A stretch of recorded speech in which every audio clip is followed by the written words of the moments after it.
Good afternoon, ladies and gentlemen. Shalom. I'm David Mencer, Israeli government spokesman for the National Public Diplomacy Directorate in the Office of the Prime Minister. It's Thursday, the 20th of February. I'll make a short statement and then we'll take your questions. This morning, Israel received the coffins of 4 deceased hostages after they had been released from Hamas captivity. A ceremony led by the IDF chief rabbi honoured the 4 slain Israeli hostages. The coffins were transferred to the National Institute of Forensic Medicine for official identification, where they currently are. The IDF are accompanying the families of the deceased at this unbearable time. The National Institute for Forensic Medicine will confirm identities as efficiently and as respectfully as possible, with the priority being our responsibility and compassion for the families. After initially informing their families, information will be shared through official channels. These are sensitive moments for the families and for our nation. Israelis line the street in respect today. These people were taken hostage alive 503 days ago, but today we bring home 4 of our own. We do not bring them home as we had prayed, as soldiers had fought so bravely for, as their families had hoped against hope. Today, 4 Israeli hostages, our sons and daughters, return to their families in coffins. Their families and our nation have lived through agony beyond words. They are lives stolen, dreams shattered, and families broken. Their only crime, being Israeli, being Jewish, captured by Hamas in its barbaric assault on October 7th. That crowds of Gazans in civilian clothes stole our people and celebrated and shrieked with delight, parading them through Gaza. But be in no doubt, the return of our hostages' bodies is not a gesture of mercy. It's a reminder of the depth of Hamas's cruelty. Just take a look at the ceremony today. Ceremony in inverted commas. Gazans brought children, and they can be seen in the crowd. They celebrated with music. These hostages should have been released alive. They should never have been taken. Instead, they were tormented in their final days, and their families were denied even the dignity of knowing their fate. Unimaginable pain. No parent, no child, no brother, no sister should receive their loved ones in a coffin. No family should have to live with the horror of not knowing. Israel will not rest. We will not stop until every hostage, alive or murdered, is brought home. Hamas is not a resistance movement. Hamas is a death cult that murders, that tortures, and parades dead bodies. It has no place amongst civilized nations. It has no place in Gaza. May their memory forever be a blessing. Their return, though in tragedy, strengthens our resolve to bring the others home. That's the end of our briefing here today. Please put your questions in the chat together with your news outlet, and we'll take a few. Okay, first question is from Joel Pollack at Breitbart News. What's Israel's response to the International Committee of the Red Cross participating in the gruesome Hamas handover ceremony today? Thank you for that question, Joel. The Red Cross have not once visited our hostages while they were alive, never mind dead. The Red Cross, it seems to the government of Israel, made no effort whatsoever to take medicines to our hostages. In fact, the Red Cross, in participating in these gruesome ceremonies, I think, have expressed themselves in the minds of Israelis as partly complicit in this whole hostage affair, because they have not insisted on visiting our hostages. Let me make this further point here, because in other times when hostages have been taken in Gaza, there has been international outrage. For instance, in 2007, when the BBC's Alan Johnston was kidnapped in Gaza by the Army of Islam, he's actually still at the BBC.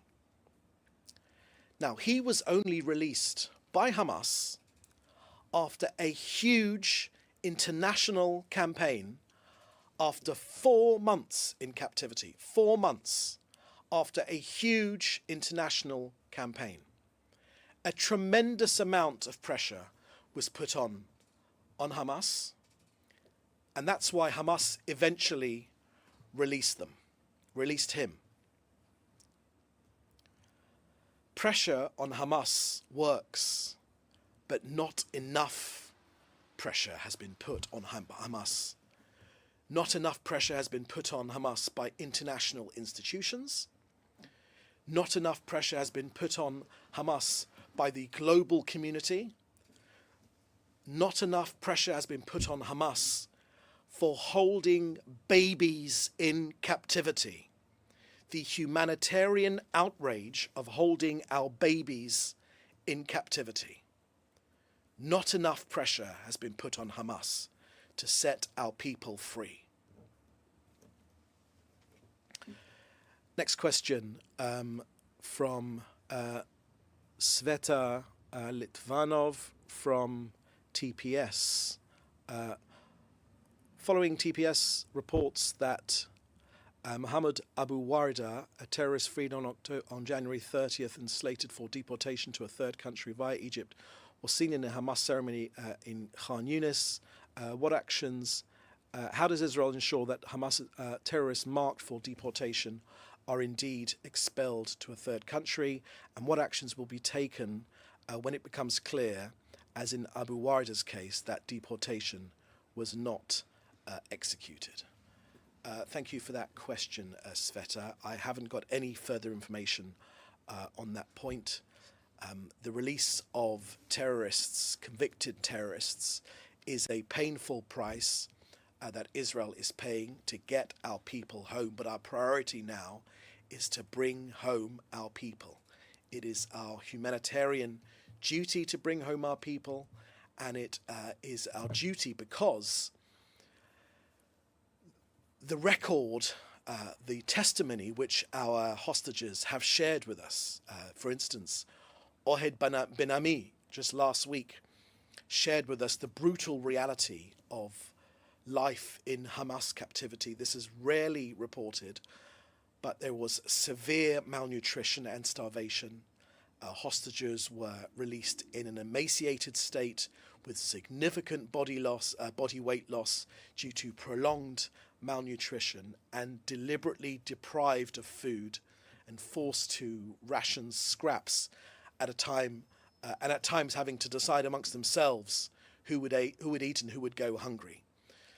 With consistent physical and psychological abuse, Israel's priority is to bring home our hostages. It is our moral, it is our ethical duty, and that is what we will do. And we have made clear that our prerequisite is that the worst of these killers, these convicted killers, should go to a third party. but I don't have any information on the case which you raised today. Hanani Lidman from AP, you're asking if there's any updates on caravans or even heavy machinery that are being allowed into Gaza as a result of the release of the bodies and the 6 hostages on Saturday. That's from Melanie Lidman at AP. Thank you for that question, Melanie. There is a framework agreement, and at each stage, at each important marker, when Hamas release our hostages, as they have today, murdered hostages, dead and live hostages, there are actions that will happen as part of the framework, and Israel will of course adhere to that framework because our priority is to bring our people home. Another question here from a